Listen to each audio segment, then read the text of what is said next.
এই ছবিটাতে বলেছে এবির মান যা আর সিডি যা এর মান তাই। আর সিডি বলেছে 6, তাহলে সিডি যদি 6 হয় তাহলে এবি কত হবে? 6 হবে।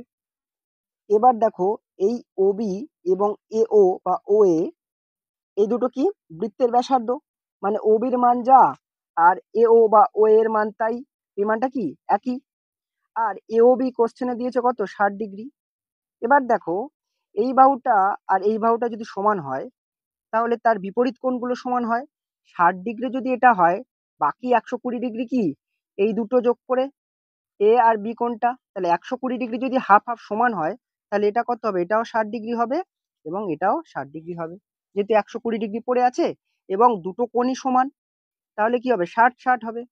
তাহলে তিনটে কোণের মান যদি 60 পেয়ে যাই, এটা সমদ্বিবাহু ত্রিভুজ জানতাম, এখন পেয়ে গেলাম তিনটে কোণ যেহেতু সমান, এই ত্রিভুজটাকে বুঝতে পারলাম এটা সমবাহু ত্রিভুজ। আর সমবাহু ত্রিভুজ মানে কি? প্রত্যেকটা বাহুর মান সমান। তাহলে এবি কত ছিল? এবি ছিল 6, তাহলে এই বাহুটাও 6 হবে, এই বাহুটা 6 হবে। আমাদের প্রশ্নে ছিল বৃত্তের ব্যাসার্ধ কত হবে। ওবিটা বা ও এ, এগুলো কি বৃত্তের ব্যাসার্ধ, প্রত্যেকের মান কত? 6, তাহলে আমাদের উত্তর কি 6, বৃত্তের ব্যাসার্ধ হচ্ছে 6। ভিডিওটি ভালো লাগলে অবশ্যই লাইক এবং শেয়ার করে দিও। ধন্যবাদ।